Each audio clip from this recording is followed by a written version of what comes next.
Descubrí que mi marido me traía con la empleada doméstica, me expulsó de casa solo con la ropa que llevaba puesta, y días después descubrí que estaba embarazada. Regresé temprano del trabajo aquel jueves porque tenía un fuerte dolor de cabeza.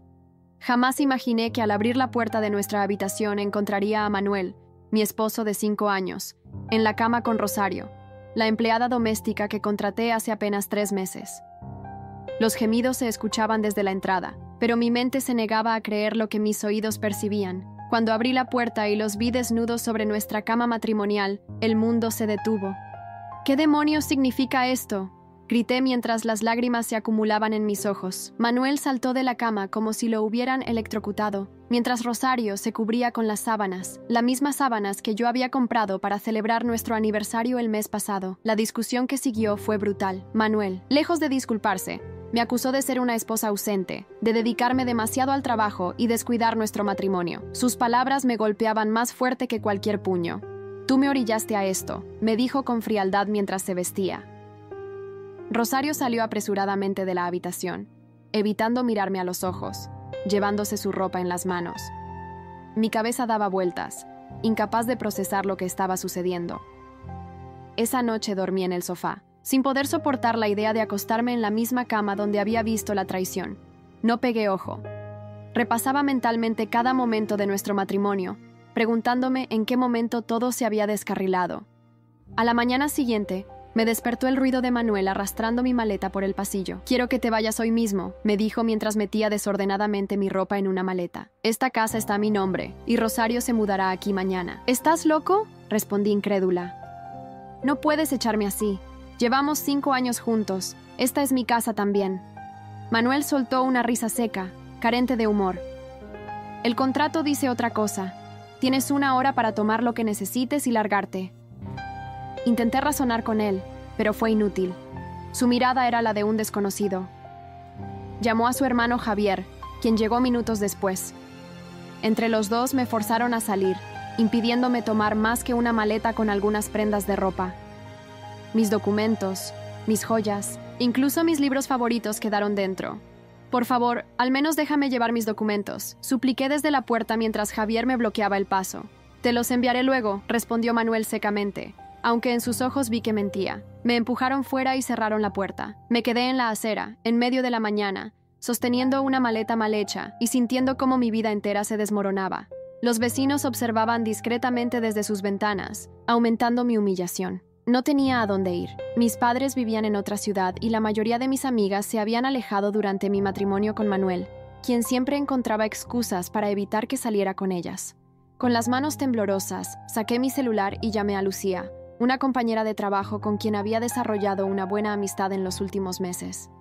«Carolina, ¿estás bien? Suenas terrible», preguntó preocupada cuando atendió. «Manuel me engañó con la empleada y me echó de casa», dije entre sollozos. «No tengo a dónde ir, Lucía. ¿Puedo quedarme contigo unos días?» El silencio al otro lado de la línea me heló la sangre. Por un momento temí que también ella me daría la espalda. «Ven ahora mismo», respondió finalmente. «Te mando la ubicación». Mi departamento no es grande, pero tiene un sofá cómodo.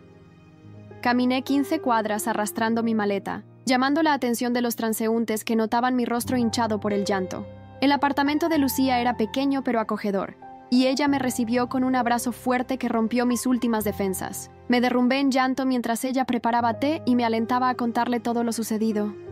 Los días siguientes fueron una nebulosa de llamadas a abogados que no podía pagar, intentos fallidos por recuperar mis pertenencias y noches de insomnio en el sofá de Lucía. Una semana después de la traición, mientras estaba en el baño del apartamento, noté que mi periodo se había retrasado. Con manos temblorosas usé una prueba de embarazo que Lucía tenía guardada.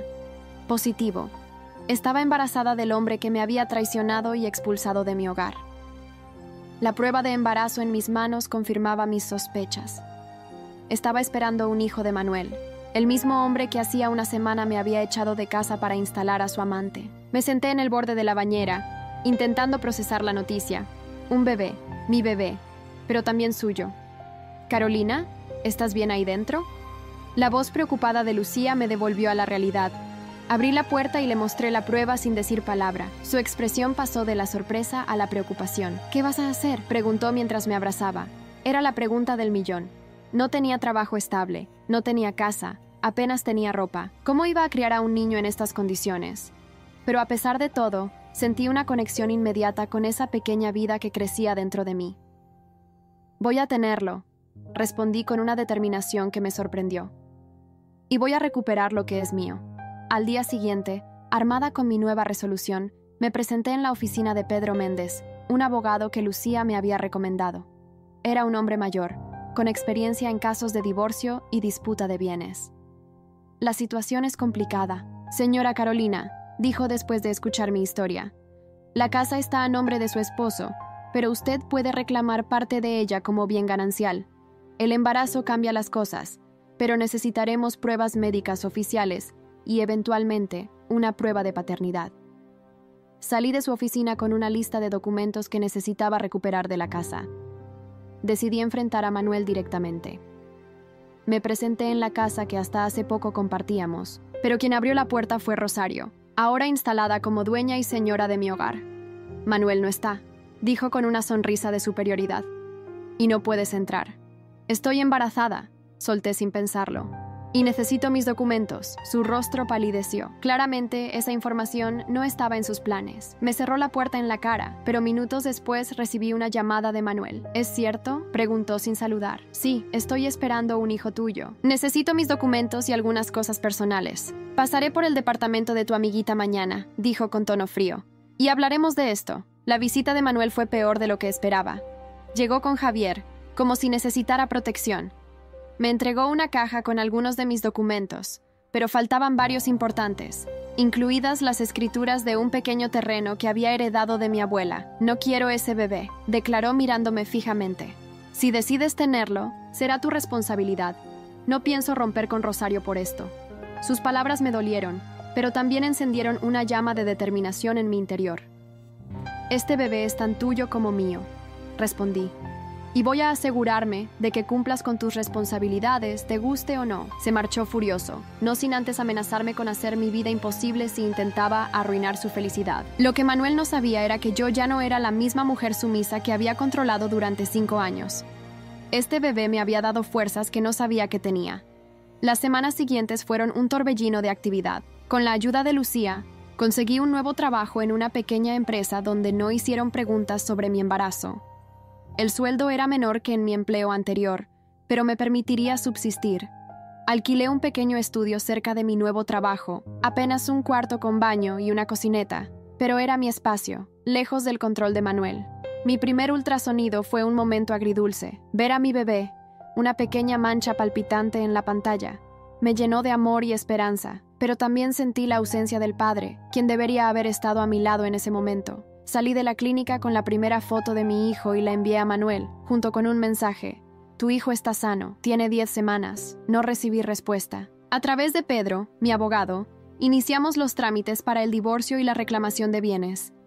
La demanda incluía una pensión alimenticia para el bebé, además de la recuperación de mis pertenencias personales y la parte que me correspondía de nuestros bienes comunes. Manuel respondió contratando a un abogado caro, claramente dispuesto a pelear hasta el final. Fue Lucía quien me dio la primera pista de que algo no estaba bien en los negocios de Manuel. Un día, mientras cenábamos en mi pequeño estudio, me mostró un artículo en el periódico local. «Mira esto», dijo señalando una nota sobre una investigación por fraude fiscal. «La empresa donde trabaja Manuel está siendo investigada». Leí el artículo con atención. Efectivamente, la constructora donde Manuel trabajaba como gerente financiero estaba bajo investigación por irregularidades en sus declaraciones fiscales. Mi mente comenzó a conectar puntos. Manuel siempre había manejado nuestras finanzas y nunca me dejaba ver los detalles. Siempre tenía dinero para sus caprichos, aunque su salario no era extraordinario. «Creo que Manuel podría estar involucrado en esto», comenté a Lucía. Siempre fue muy reservado con nuestras finanzas, y de repente podía permitirse cosas que antes eran imposibles. «Deberías contárselo a tu abogado», sugirió Lucía. «Podría ser importante para tu caso».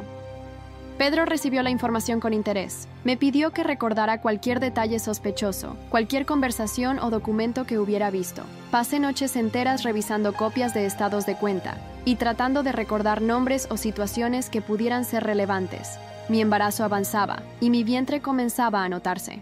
A los 4 meses, durante una revisión de rutina, descubrí que esperaba una niña. Esa noche, acostada en mi pequeña cama, hablé con ella por primera vez. «Seremos tú y yo contra el mundo, Sofía», susurré acariciando mi vientre. «Pero te prometo que nunca te faltará nada. Voy a recuperar lo que es nuestro». Al día siguiente, recibí una llamada inesperada. Era Rosario, la amante de Manuel, ahora su compañera oficial. «Necesito hablar contigo», dijo con voz temblorosa. «Es importante. Es sobre Manuel». Acordamos vernos en una cafetería lejos de nuestra zona habitual. Llegué con recelo, esperando algún tipo de trampa. Rosario ya estaba allí, nerviosa, mirando constantemente hacia la puerta. «Manuel no es quien tú crees», comenzó sin preámbulos. «Hay cosas que debes saber, por tu bien y el de tu bebé». Lo que Rosario me contó esa tarde cambiaría por completo el curso de mi batalla contra Manuel. Al parecer, mi ex no solo me había engañado con ella, sino con varias mujeres más. Y lo que era peor, había estado desviando fondos de la constructora durante años, acumulando una pequeña fortuna en cuentas a nombre de testaferros, incluyendo a su hermano Javier. «¿Por qué me cuentas esto ahora?», pregunté escéptica. «Porque tengo miedo», confesó Rosario. «Manuel ha empezado a comportarse de forma extraña. Es violento, paranoico. Creo que sospecha que la investigación se está acercando a él. Y hay más». «Y hay más», continuó Rosario bajando la voz. «Manuel ha puesto propiedades a mi nombre, cosas que compró con ese dinero. Me hizo firmar documentos que no entendí completamente. Tengo miedo de estar involucrada en algo ilegal». Su confesión me dejó helada. No era solo el engaño lo que dolía ahora, sino descubrir que el hombre con quien compartí 5 años de mi vida era un completo desconocido. «¿Tienes pruebas de lo que dices?», pregunté, intentando mantener la calma. Rosario sacó de su bolso un sobre manila y lo deslizó sobre la mesa. «Copias de transferencias, documentos de propiedades, conversaciones grabadas», explicó. «Lo he estado recopilando por semanas. Manuel cree que soy tonta, que no me doy cuenta de nada. Pero yo también tengo que protegerme. ¿Por qué no vas directamente a las autoridades?». «Tengo miedo», confesó con los ojos llorosos. «Manuel tiene contactos poderosos. Además, mi nombre está en algunos de esos documentos. Podría terminar en la cárcel». Tomé el sobre con manos temblorosas. Si lo que Rosario decía era cierto, tenía en mis manos la herramienta perfecta para recuperar lo que me pertenecía y mucho más. «¿Qué quieres a cambio?», pregunté, sabiendo que esta información no venía sin condiciones. «Que me ayudes a salir limpia de esto», respondió. «Que tu abogado también me represente si las cosas se complican. Y quiero que sepas que lo de Manuel y yo no fue como él te lo contó. Él me manipuló, me hizo creer que ustedes estaban separados. No sabía si creerle, pero en ese momento, Rosario era la única aliada inesperada que tenía. Asentí. Tomé el sobre y nos despedimos con la promesa de mantenernos en contacto. Al día siguiente, me reuní con Pedro para mostrarle la documentación que Rosario me había entregado. Su expresión pasó de la sorpresa al entusiasmo mientras revisaba cada papel. «Esto cambia todo, Carolina», dijo finalmente. «Con esta información, no solo podemos asegurar una buena pensión para tu hija, sino que tenemos elementos para negociar un divorcio muy favorable para ti». «¿Y qué hay de Rosario?», pregunté. «Le prometí ayuda». Pedro frunció el ceño. «Es complicado. Ella aparece como cómplice en algunos de estos documentos. Podemos intentar presentarla como otra víctima de las manipulaciones de Manuel, pero no puedo garantizar nada». Salí de la oficina de Pedro con una mezcla de esperanza y temor. Las pruebas contra Manuel eran contundentes, pero también peligrosas. Si él descubría que las teníamos antes de que pudiéramos usarlas adecuadamente, no sabía de qué sería capaz. Esa noche, mientras organizaba la pequeña ropa que había comprado para Sofía, escuché golpes fuertes en mi puerta. Al mirar por la mirilla, vi a Manuel, visiblemente ebrio y furioso. «¡Abre la maldita puerta, Carolina!», gritaba mientras golpeaba. «Sé que has estado hablando con Rosario. ¡Abre o la tiro abajo!». El miedo me paralizó. Llamé a emergencias mientras los golpes continuaban. Los vecinos salieron a ver qué ocurría, y eso pareció disuadir momentáneamente a Manuel. Cuando la policía llegó, él ya se había marchado, pero dejó muy clara su amenaza. «Esto no ha terminado». Esa misma noche, Lucía me ofreció quedarme en su departamento. No era seguro seguir sola en mi estudio después de lo ocurrido. «No puedo seguir así, Lucía», confesé entre lágrimas. «Tengo miedo por mí, por mi bebé. Manuel está fuera de control». «Entonces es momento de contraatacar», respondió con firmeza. «Tienes las pruebas». Úsalas. Al día siguiente, Pedro solicitó una orden de alejamiento contra Manuel, utilizando como evidencia el incidente de la noche anterior y los testimonios de mis vecinos. Antes de continuar, permítanme hacer una observación. Esta es una historia original del canal TS Triálogos. Si la estás escuchando desde otro canal, significa que esta historia fue robada de nuestro canal. Si te gustó esta historia, suscríbete a TS Triálogos para ver las mejores historias. También comenzamos a preparar un expediente para presentar ante las autoridades fiscales, detallando las actividades fraudulentas de Manuel. Mi embarazo avanzaba, y con él, mi determinación. A los 6 meses, ya con una barriga prominente, recibí una llamada de Pedro. La fiscalía está interesada en la información que tenemos sobre tu exmarido, me informó. Quieren una declaración formal. Dar mi testimonio ante la fiscalía fue una de las experiencias más aterradoras y liberadoras de mi vida. Durante horas, relaté todo lo que sabía sobre las actividades financieras de Manuel, complementando la información con los documentos proporcionados por Rosario. Los fiscales me aseguraron protección y me informaron que ya estaban investigando a Manuel desde antes, pero que nuestra información aceleraba significativamente el proceso. 2 semanas después, mientras desayunaba con Lucía, vimos en las noticias locales que Manuel había sido detenido junto con otros ejecutivos de la constructora, acusados de fraude fiscal, lavado de dinero y falsificación de documentos. La imagen de Manuel esposado, siendo conducido a un patrullero, provocó en mí una mezcla de tristeza y alivio. «Se acabó», murmuré, acariciando mi vientre. Ya no puede hacernos daño, pero el proceso legal apenas comenzaba. Los días siguientes fueron un torbellino de declaraciones, reuniones con abogados y trámites judiciales. La detención de Manuel aceleró nuestro proceso de divorcio, y la evidencia de sus actividades ilegales fortaleció mi posición para reclamar no solo mis bienes personales, sino una compensación justa por los años que estuve a su lado. Mientras tanto, Rosario cumplió su parte del trato, testificando contra Manuel y corroborando mi versión de los hechos. Los fiscales, reconociendo su cooperación, le ofrecieron un acuerdo que minimizaba su responsabilidad legal.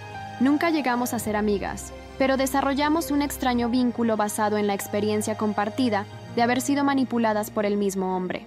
A los 8 meses de embarazo, con mi divorcio casi finalizado y Manuel en prisión preventiva, finalmente comencé a sentir que mi vida retomaba cierto orden. Había conseguido un trabajo mejor pagado en una empresa de contabilidad, gracias a una recomendación de Lucía. Había alquilado un pequeño apartamento con 2 habitaciones, una para mí y otra para Sofía, cuya llegada esperaba con ansias. Una tarde, mientras decoraba la habitación de mi futura hija, recibí una llamada de Pedro. «Tengo noticias importantes», anunció. «El juez ha dictado sentencia en tu divorcio. Te han concedido la casa, Carolina. Y hay más. La casa que Manuel me había arrebatado ahora me pertenecía legalmente, junto con una compensación económica considerable que provenía de los bienes que las autoridades habían recuperado. Era mucho más de lo que esperaba, suficiente para darle a Sofía un futuro seguro. Esa noche, mientras contemplaba la última ecografía de mi bebé, recibí otra llamada. Era la madre de Manuel, doña Mercedes, una mujer con quien siempre había tenido una relación distante. «Carolina, sé que no tengo derecho a pedirte nada», comenzó con voz quebrada. «Pero esa niña que llevas es mi nieta, el único legado bueno que dejará mi hijo. Quisiera poder conocerla cuando nazca». Su petición me tomó por sorpresa. No había pensado en la familia de Manuel, en cómo les afectaría todo esto. Doña Mercedes siempre había sido una mujer dura, a menudo crítica conmigo, pero en ese momento solo escuché a una abuela preocupada por su nieta. «Necesito tiempo, doña Mercedes», respondí sinceramente. «Cuando Sofía nazca, cuando las cosas se calmen, hablaremos de nuevo». 2 semanas después, en medio de una madrugada lluviosa, rompí aguas. Lucía me llevó al hospital, donde tras 8 horas de trabajo de parto, Sofía llegó al mundo. Era perfecta, pequeña, rosada, con una mata de pelo negro como el mío. Cuando la puse en mi pecho por primera vez, todas las dificultades, todos los sufrimientos de los meses anteriores, parecieron disolverse en la inmensidad de ese amor nuevo. «Lo logramos, pequeña», le susurré mientras ella se aferraba instintivamente a mi dedo. «Ahora somos tú y yo, y te prometo que nadie volverá a lastimarnos». Pero el destino tenía otros planes para nosotras. Al tercer día en el hospital, mientras me preparaba para llevar a Sofía a casa, una enfermera entró con una expresión preocupada. «Señora Carolina, hay un hombre afuera que insiste en ver a la bebé. Dice que es el abuelo». Mi corazón dio un vuelco. ¿Don Roberto, el padre de Manuel? Había fallecido hace años. ¿Quién podría? ¿Cómo se llama? Pregunté alarmada. Martín Vega, respondió la enfermera. Dice que tiene pruebas de que es el abuelo biológico de la niña. Martín Vega. Ese nombre resonó en mi cabeza como un eco interminable. Era imposible. Martín Vega había desaparecido de mi vida hace más de 10 años, cuando yo apenas era una adolescente. Era mi padre biológico, el hombre que abandonó a mi madre cuando ella estaba embarazada de mí. «Dígale que se vaya», respondí con voz temblorosa. «No conozco a ningún Martín Vega». La enfermera asintió y salió, pero regresó minutos después. «Insiste en que es urgente», dijo incómoda. «Dice que tiene información importante sobre su esposo». «Ex esposo», corrijo. Miré a Sofía, dormida plácidamente en su cunero. Algo me decía que esta visita no era casualidad. «Está bien, pero que pase solo 5 minutos», accedí finalmente. «Y por favor, quédese cerca». Cuando Martín entró a la habitación, sentí como si estuviera viendo un fantasma. Había envejecido, por supuesto, pero conservaba los mismos ojos oscuros que yo había heredado. Ojos que ahora me miraban con una mezcla de nerviosismo y determinación. «Carolina», dijo con voz ronca, «has crecido tanto». «¿Qué quieres?», pregunté secamente. «¿Cómo supiste que estaba aquí? ¿Y qué tiene que ver mi exmarido contigo?». Martín se acercó lentamente al cunero, contemplando a Sofía con una expresión indescifrable. «Es preciosa», murmuró. «Se parece a ti cuando naciste». «No has respondido a mis preguntas», insistí, sintiendo una creciente inquietud. Martín suspiró y se sentó en la única silla de la habitación. «He estado siguiendo tu caso desde que salió en las noticias», comenzó. «La detención de Manuel Acosta por fraude. No fue coincidencia que te casaras con él, Carolina». Mi corazón empezó a latir con fuerza. «¿De qué estás hablando?». «Manuel Acosta es hijo de Roberto Acosta», continuó Martín. «El mismo Roberto Acosta que me estafó hace 20 años, que me dejó en la ruina y me obligó a huir, abandonándote a ti y a tu madre». La revelación me golpeó como una avalancha. Roberto Acosta, el padre fallecido de Manuel, el hombre al que nunca conocí porque murió antes de que empezáramos a salir. ¿Era el responsable de la desaparición de mi padre? Eso es imposible, balbuceé. Yo conocí a Manuel en la universidad. Fue una coincidencia. Martín sacudió la cabeza. No hay coincidencias en esta historia, hija. Manuel te buscó deliberadamente. La familia Acosta siempre supo quién eras. Me sentí mareada, como si el suelo se moviera bajo mis pies. Si lo que Martín decía era cierto, toda mi relación con Manuel había sido una mentira elaborada, un plan de venganza o manipulación que yo no lograba comprender. «Necesito que me expliques todo», exigí, intentando mantener la compostura. «Desde el principio».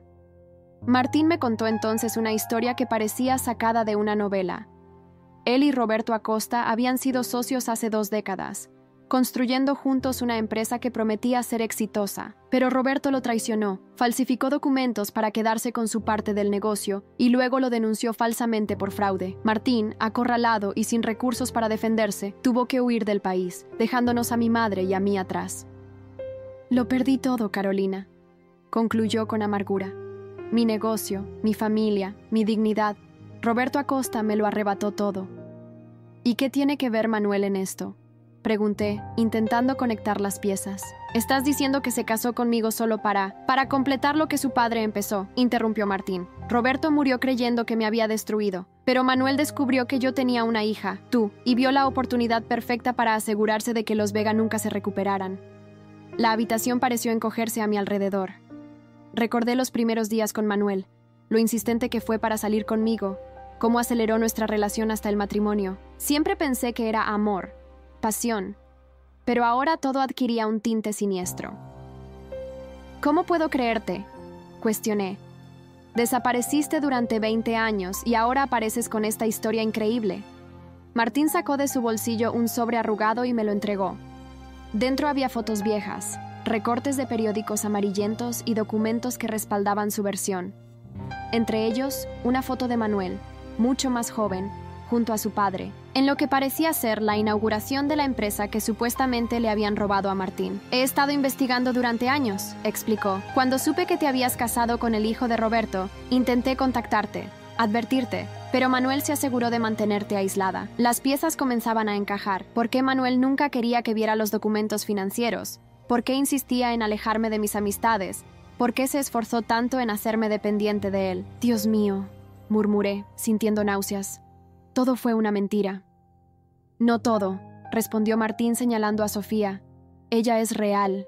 Y ahora es tu oportunidad de romper este ciclo de venganza.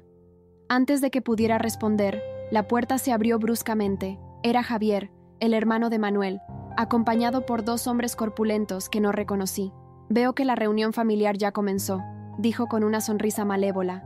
¡Qué conmovedor! Martín se puso de pie, colocándose instintivamente entre Javier y el cunero donde dormía Sofía. ¿Qué quieres, Javier?, pregunté, intentando mantener la calma mientras buscaba disimuladamente el botón para llamar a la enfermera. Solo vine a conocer a mi sobrina, respondió con fingida inocencia, y a asegurarme de que ustedes 2 no causen más problemas. Manuel me ha pedido que cuide de sus intereses mientras él está indispuesto. Tu hermano está en prisión por fraude, señalé, y pronto tú podrías hacerle compañía. La sonrisa de Javier se desvaneció. Cuidado con lo que dices, Carolina.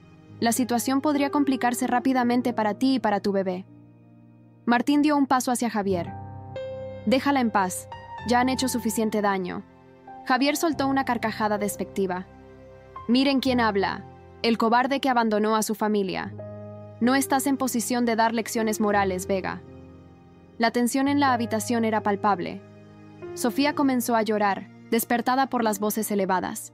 Instintivamente me levanté para tomarla en brazos, pero uno de los hombres que acompañaba a Javier me bloqueó el paso. No tan rápido, dijo Javier. Primero vamos a aclarar algunas cosas. Manuel quiere ver a su hija. Tiene derecho. Manuel renunció a cualquier derecho cuando me echó de casa estando embarazada. Respondí con firmeza, aunque por dentro temblaba de miedo. Ahora, salgan de mi habitación antes de que llame a seguridad. Javier hizo un gesto a sus acompañantes, quienes dieron un paso hacia mí. Martín intentó interponerse, pero uno de ellos lo empujó con fuerza, haciéndolo caer. ¡Papá!, grité instintivamente, sorprendiéndome a mí misma. Era la primera vez que lo llamaba así en 20 años. El grito alertó a las enfermeras, quienes entraron apresuradamente. Javier cambió inmediatamente su actitud, fingiendo una visita cordial. Sus acompañantes retrocedieron. Solo estábamos conociendo a la pequeña, dijo con falsa amabilidad. Familia política, ya saben. La enfermera jefe, una mujer experimentada que claramente había visto situaciones similares, no se dejó engañar. Lo siento, pero debo pedirles que se retiren. La paciente necesita descansar. Javier me lanzó una mirada amenazante antes de salir. Esto no ha terminado, Carolina. Una costa siempre obtiene lo que quiere. Cuando se fueron, me derrumbé en la cama, abrazando a Sofía con fuerza. Martín se acercó, indeciso. Debemos llamar a la policía, dijo, frotándose el hombro donde lo habían empujado. Javier es tan peligroso como Manuel. Tal vez más. No servirá de nada, respondí. No han hecho nada ilegal todavía. Solo amenazas veladas. Esa noche no pude dormir. La revelación de Martín, la visita amenazante de Javier, el temor por la seguridad de Sofía, todo daba vueltas en mi cabeza. Al amanecer, tomé una decisión.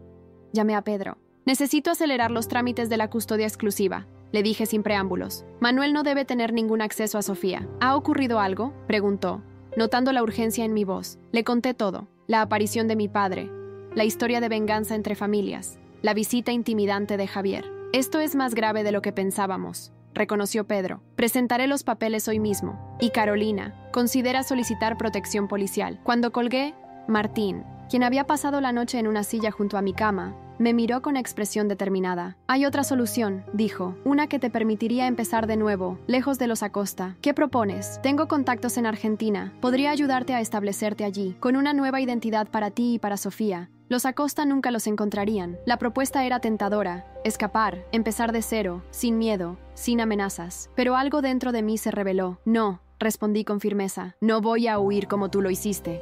Voy a quedarme y luchar por lo que es mío. Por el futuro de mi hija. Los Acosta no volverán a quitarme nada. Martín asintió lentamente, con una mezcla de orgullo y tristeza en sus ojos. Entonces te ayudaré a luchar. No voy a desaparecer de nuevo, Carolina. Esta vez me quedaré.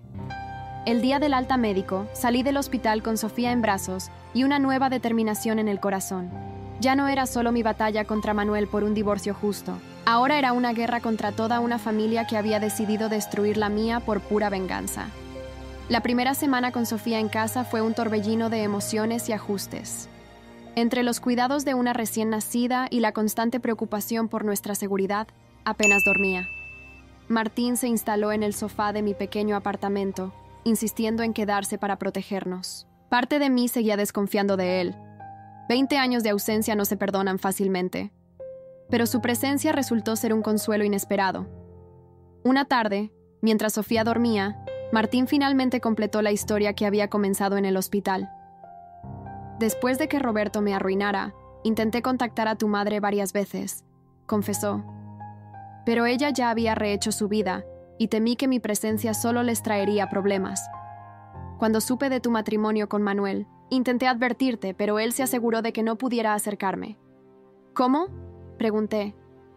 Órdenes de restricción basadas en acusaciones falsas, explicó. Manuel utilizó sus contactos para mantenerme alejado. Me presentó como un estafador, un delincuente que buscaba aprovecharse de ustedes. Un recuerdo repentino me golpeó. Manuel mencionando a un viejo socio de su padre que intentaba extorsionar a la familia.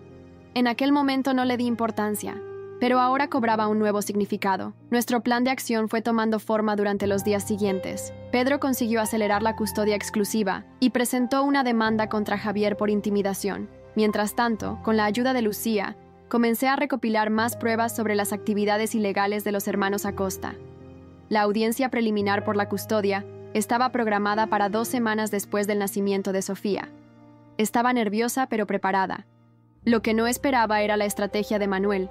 Desde la prisión, había contratado a uno de los mejores abogados de la ciudad para alegar que yo era mentalmente inestable, incapaz de criar a nuestra hija. Quieren utilizar la reciente aparición de tu padre y tu reacción a ella como prueba de tu inestabilidad, me explicó Pedro después de una reunión con la contraparte. Sugieren que has fabricado historias sobre venganzas familiares y que estás paranoica. Eso es absurdo, exclamé indignada.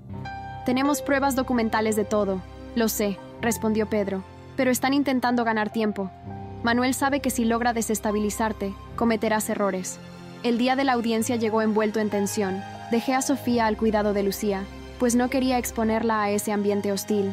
En la sala del juzgado, vi a Javier por primera vez desde el hospital, sentado junto al abogado de Manuel, con una sonrisa confiada que me heló la sangre. La audiencia comenzó con el abogado de Manuel presentando su caso. Yo era una mujer despechada que había inventado acusaciones contra su cliente para perjudicarlo. Mis delirios sobre conspiraciones familiares eran producto de mi inestabilidad mental, agravada por el estrés posparto. Mi cliente solo desea lo mejor para su hija, argumentó el abogado. Y eso incluye protegerla de una madre que claramente necesita ayuda psicológica.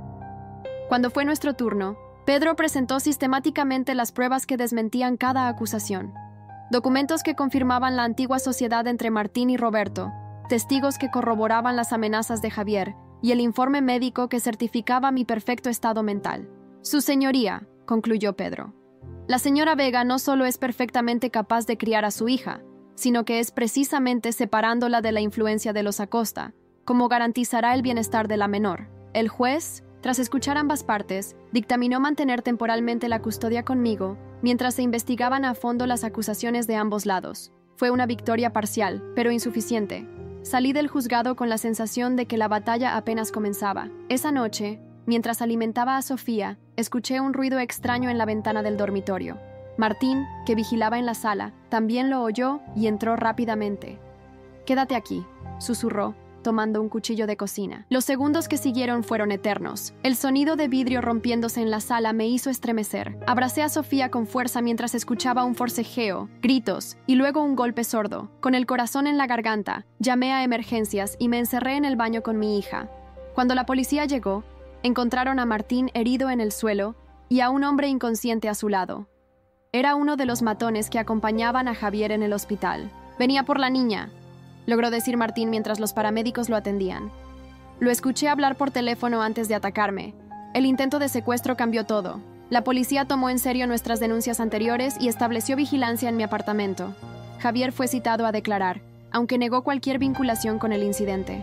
El hombre capturado se negó a hablar, siguiendo claramente órdenes de sus jefes, pero el verdadero golpe llegó 3 días después del ataque. La fiscalía, que seguía investigando los fraudes de la constructora, descubrió transferencias millonarias de Manuel a cuentas en Panamá, todas realizadas justo antes de su detención, y la mayoría de esas cuentas estaban a nombre de Javier.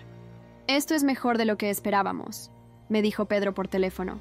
«La fiscalía ha ordenado la detención de Javier Acosta por complicidad en el fraude y por obstrucción a la justicia». La noticia de la detención de Javier apareció en todos los medios locales. Los hermanos Acosta, ahora ambos tras las rejas, veían cómo su imperio de mentiras se desmoronaba. Era mi oportunidad de respirar tranquila, pero algo me decía que aún faltaba un capítulo por cerrar.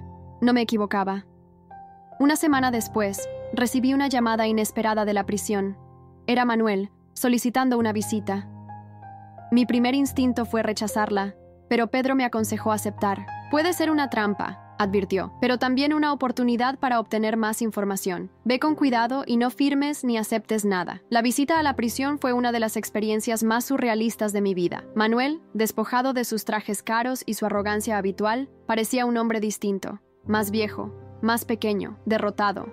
«Gracias por venir», dijo cuando me senté frente a él, separados por un cristal. «No pensé que lo harías». «¿Qué quieres, Manuel?», pregunté fríamente. «No tengo nada que hablar contigo», sonrió con tristeza. «Quiero ver a mi hija, Carolina, una vez al menos». «¿Ahora te interesa? Después de intentar quitármela, después de mandar a secuestrarla». Manuel negó con la cabeza. «Yo no ordené ningún secuestro. Fue idea de Javier. Se le fue todo de las manos. ¿Y esperas que te crea?». «No», respondió con sorprendente sinceridad. «No espero que creas nada de lo que diga. Solo quiero que sepas que nunca quise hacerte daño físico, ni a ti ni a la niña. Lo que pasó con tu padre, con nosotros, eso fue diferente». «¿Diferente?», repetí incrédula. «¿Me engañaste durante 5 años solo por una venganza enfermiza contra un hombre que apenas conocías?». Manuel guardó silencio por un momento, como si buscara las palabras correctas. «Al principio sí», admitió finalmente. «Mi padre en su lecho de muerte me hizo jurar que completaría lo que él había empezado, que destruiría a los Vega como ellos casi nos destruyeron a nosotros». «¿De qué hablas? Fue tu padre quien estafó al mío». Manuel soltó una risa amarga. «¿Eso te contó Martín? Mi padre siempre dijo que fue al revés, que Martín intentó quedarse con todo y luego huyó como un cobarde». La confusión debió reflejarse en mi rostro, porque Manuel continuó. «No importa quién diga la verdad ahora. Lo que importa es que te busqué por venganza. Sí, pero luego, algo cambió». «¿Qué cambió?», pregunté, sin poder evitar el sarcasmo. «¿Tu corazón de piedra se ablandó?». «Algo así», respondió sorprendiéndome. «Me enamoré de ti, Carolina, de verdad. Pero para entonces ya estaba tan metido en la mentira, en los negocios sucios que heredé de mi padre, que no supe cómo salir. No sabía si creerle. Parte de mí quería que fuera cierto, que al menos algo de lo que vivimos juntos hubiera sido real. Pero otra parte, la que ya había sido traicionada demasiadas veces, se negaba a darle ese consuelo. «¿Por qué me dices todo esto ahora?». «Porque voy a declararme culpable de todos los cargos», anunció. «Javier y yo pasaremos muchos años en prisión. No veré crecer a mi hija. Al menos quiero que algún día, cuando sea mayor, sepa que su padre no era completamente un monstruo». Lo miré fijamente, buscando alguna señal de manipulación, pero solo vi resignación y, quizá, verdadero arrepentimiento. «Una última cosa», dijo mientras me levantaba para irme. «Hay una caja fuerte en nuestro antiguo dormitorio, detrás del cuadro de la montaña. La combinación es la fecha de nuestro aniversario. Dentro hay documentos que prueban que tu padre decía la verdad. Mi padre sí lo estafó. Creí que debías saberlo». Salí de la prisión con emociones encontradas. Por un lado, la confesión de Manuel cerraba un capítulo doloroso de mi vida. Por otro, habría la posibilidad de que parte de nuestra historia hubiera sido genuina, una idea que me incomodaba profundamente. Al día siguiente, con los papeles de propiedad en mano, regresé a la que había sido nuestra casa. Estaba vacía. Rosario se había mudado tras la detención de Manuel. Subí directamente al dormitorio y encontré la caja fuerte donde Manuel había indicado. La combinación funcionó a la primera. Dentro había documentos antiguos, cartas y fotografías que confirmaban la versión de Martín. Roberto Acosta realmente había arruinado a mi padre mediante fraudes y manipulaciones, pero también encontré algo inesperado. un testamento reciente de Manuel, redactado poco antes de su detención, donde dejaba todos sus bienes legítimos a nombre de Sofía, con una carta para ella que debía recibir al cumplir 18 años. ¿Era este un último intento de manipulación o un gesto sincero de un padre que sabía que no vería crecer a su hija? No lo sabía con certeza, pero decidí guardar esos papeles para cuando Sofía fuera mayor. Ella tendría derecho a formar su propia opinión sobre su padre.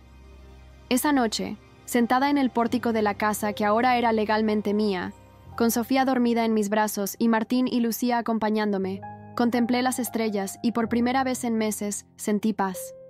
El ciclo de venganza entre los Vega y los Acosta finalmente había terminado. «¿Qué harás ahora?», preguntó Lucía. Miré a mi hija dormida y sonreí. «Vivir. Por fin, simplemente vivir». Han pasado 5 años desde aquella noche en el pórtico. Sofía acaba de cumplir 5 años y es una niña brillante, curiosa y llena de energía. Tiene mis ojos y mi carácter, pero a veces, cuando frunce el ceño concentrada en algún juego, veo destellos de Manuel en ella. No vendí la casa como todos esperaban. Decidí quedarme y transformarla en un hogar completamente nuevo. Cada habitación fue renovada, cada mueble reemplazado. No queda nada del pasado, excepto los cimientos sobre los que construimos nuestra nueva vida. Martín se quedó en la ciudad. Alquiló un pequeño apartamento cerca de nosotras y poco a poco reconstruimos nuestra relación. No es perfecta. Hay demasiados años perdidos entre nosotros. Pero Sofía adora a su abuelo, y yo he aprendido a perdonar, aunque nunca olvidaré. Manuel y Javier fueron condenados a 12 y 8 años de prisión respectivamente. A veces recibo cartas de Manuel, preguntando por Sofía. Le envío fotos ocasionalmente, siguiendo el consejo de la terapeuta infantil que nos ayuda a manejar esta situación. Cuando Sofía sea mayor, ella decidirá si quiere conocer a su padre. Lucía sigue siendo mi mejor amiga, mi roca. Sin ella, no habría sobrevivido a aquellos días oscuros. El año pasado me asocié con ella para abrir nuestra propia firma de contabilidad. El negocio prospera. Nuestra especialidad es ayudar a mujeres emprendedoras a establecer sus empresas. Doña Mercedes, la madre de Manuel, se ha convertido en una presencia sorprendentemente positiva en nuestras vidas. Al principio fue difícil, pero su amor por Sofía es genuino. Viene a visitarnos una vez al mes, siempre con algún regalo casero y sin mencionar jamás los errores de su hijo. La vida no ha sido fácil, pero cada día me recuerdo que la verdadera venganza no está en el odio perpetuo, sino en la felicidad que construimos a pesar de quienes intentaron destruirnos. Sofía crecerá sabiendo esta historia, no como un cuento de villanos y héroes, sino como un testimonio de resiliencia. A veces, en noches tranquilas como esta, mientras observo a mi hija dormir, pienso en el extraño camino que me trajo hasta aquí. Un matrimonio basado en mentiras me dio el regalo más verdadero y puro, mi hija. Y por ella, por mí, transformé la traición en triunfo, el dolor en fortaleza. Esta es nuestra historia, una historia que continúa escribiéndose cada día, libre ya de las sombras del pasado. Si llegaste hasta aquí y te gustó, no olvides dejar tu like y suscribirte a nuestro canal. Tu apoyo nos motiva a traer más historias increíbles. Muchas gracias y que tengas un excelente día.